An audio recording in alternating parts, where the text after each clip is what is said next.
نے بڑی خوبصورت گفتگو فرمائی. جناب آپ نے انتہائی خوبصورت گفتگو فرمائی, ہماری حوصلہ افزائی فرمائی, جزاک اللہ. جناب ملک اختر صاحب, سابق ایڈیشنل سیشن جج, آپ بھی مہربانی فرمائیں گے, اپنے ملفوظات سے ہمیں نوازیں گے, مگر اس سے پہلے میں اپنے کچھ ساتھیوں کا, تنظیمات ختم نبوت, جس میں ختم نبوت مومنٹ پاکستان, فدایان ختم نبوت پاکستان اور ختم نبوت فورم پاکستان, ان کے ساتھیوں کا میں شکریہ ادا کرتا ہوں, اور خصوصی طور پر جناب قبلہ مفتی عبداللہ نوری صاحب کا, کہ میں نے جب بھی ان سے کوئی گزارش کی ہے تو انہوں نے خصوصی طور پر اس چیز میں اپنا بھرپور قسم کا حصہ ڈالا ہے. اور یہ بھی میں شکریہ ادا کرتا ہوں قبلہ علامہ عمران الحق صاحب کا, کہ جب بھی ان سے کوئی مشورہ مانگا تو انہوں نے الحمدللہ مہربانی فرمائی اور مشورہ عنایت فرمایا. ملک صاحب, آپ اس کیس کو کس طریقے سے دیکھتے ہیں اور کیا سمجھتے ہیں کہ ہمیں کس طریقے سے کام کرنا چاہیے؟ نحمدہ و نصلی و نسلم علی رسول الکریم, اما بعد. میں سمجھتا ہوں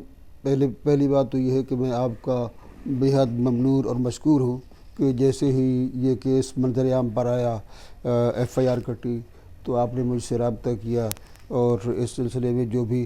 ہم سے اپنی فہم کے مطابق مشورہ یا سمجھ ہو سکتی تھی وہ ہم نے سعادت سمجھی کہ وہ آپ کو دیا. اور یہ انفیکٹ آپ نے ہمیں یہ سعادت حاصل کرنے کا موقع دیا, جس کے لیے ہم آپ کے بہت مشکور اور ممنون ہیں. کیس تو عدالتوں میں چلتے ہی رہتے ہیں اور وکالت بھی ہوتی رہتی ہے, لیکن یہ کام ایسا ہے کہ ظاہر ہے اس سے اگر کچھ آخرت میں ہماری, اور یقیناً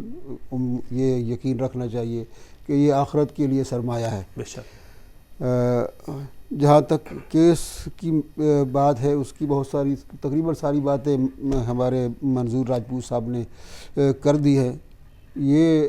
جس کو کہتے ہیں almost open and shut case ہے میرٹ کے لحاظ سے,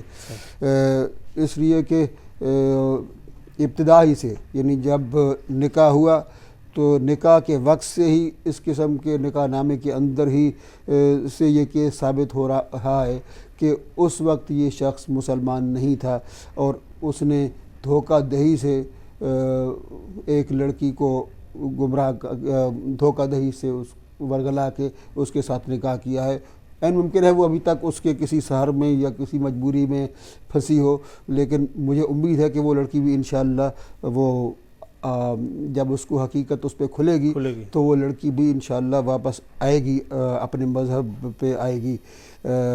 یہ ظاہر ہے کسی جذبات میں یا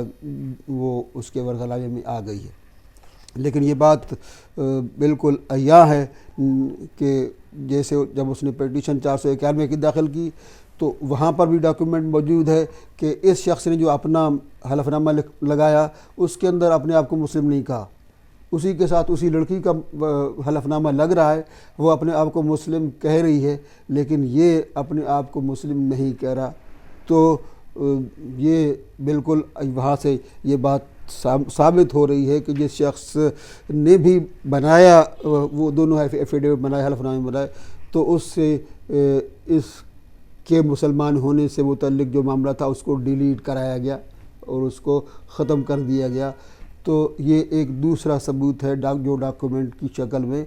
ہمارے پاس آئے گا اور کورٹ کے سامنے آئے گا کہ یہ اس وقت بھی مسلمان نہیں تھا. اب بھی جس طریقے سے تفتیش کے اندر باتیں سامنے آ رہی ہیں, وہ کوئی ایک پرچی جو اس نے اپنی قادیانی کسی مرکز کو دی ہے, وہ بھی فنڈ دیا ہے وہاں پہ, ہاں فنڈ دیا ہے, تو وہ بھی ظاہر کر رہا ہے کہ یہ اس نکاح کے بعد بھی وہ اسی اپنے مذہب پہ قائم تھا اور اسی کو فنڈ کرتا رہا ہے یا کر رہا ہے آج تک. اور یہ جو ایک دعوت اسلامی والوں کے سامنے جا کے اس نے ایک ڈھونگ رچایا ہے وہ اسلام کا, یہ اس کا حقیقی مسلمان ہونے کا کوئی ثبوت بنتا نہیں ہے. یہ صرف FIR کے درج ہونے کے بعد اور اس سچویشن میں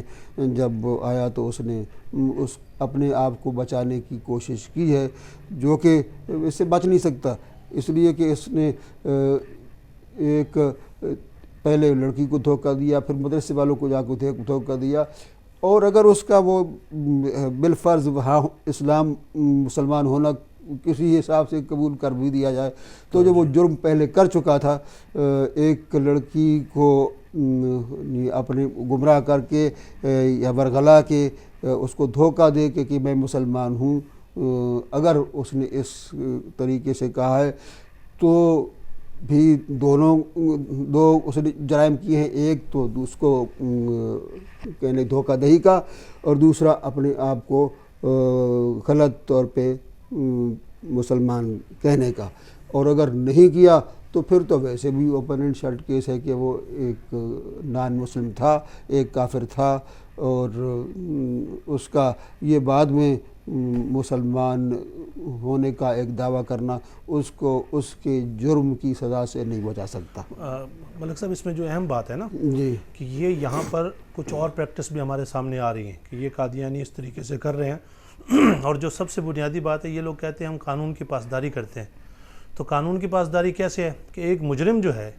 اس کی باقاعدہ یہ ساری سرپرستی کر رہے ہیں، اور ہمارے پاس وہ آڈیو ساری چیزیں موجود ہیں کہ کون کون ان کی سرپرستی کر رہی ہے، ان کی جماعت ان کی سرپرستی کر رہی ہے۔ اور میں خاص طور پر ایک چیز کا میں ذکر کرنا چاہوں گا کہ دعوت اسلامی جب انہوں نے اس چیز کو کینسل کیا، ان کے سامنے حقائق آئے، سب چیزیں ہیں، کیونکہ قادیانیت نام ہی دھوکے کا ہے، اور میں تو ذاتی طور پہ قادیانیت کو کوئی مذہب نہیں کہتا، میں تو فتنہ کہتا ہوں، کیونکہ مذہب جو ہے وہ عیسائیت، ہندوازم یا دوسرے مذاہب ہیں، قادیانیت فتنہ ہے، اور فتنے کو ختم کرنے کا حکم ہے۔ بہرحال کیونکہ یہ مرتد ہیں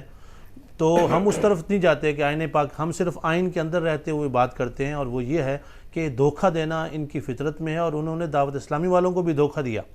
ان کے سامنے، مگر جب ان کے علم میں یہ چیز آئی تو انہوں نے فوری طور پر، اور میں بتاؤں غلطی کرنے کے بعد اس غلطی کو سدھارنا یہ بھی بڑے دل والوں کا کام ہوتا ہے، اور میں ان لوگوں کو جو اس چیز کو اچھال رہے ہیں، میں ان کو یہ کہوں گا کہ خدا را قادیانیت کو سپورٹ نہ کریں، اس طریقے سے آپ مسلمان کے لڑنے سے قادیانی خوش ہوتے ہیں، اسلام دشمن جو ہیں وہ خوش ہوتے ہیں، ان چیزوں سے بچا جائے، اور مسلمانوں کو آپس میں یکجہتی، اتحاد، محبت سے رہنا چاہیے، اور اس ایک کاز پر کہ ختم نبوت کے اوپر یک زبان ہونا چاہیے۔ جزاک اللہ۔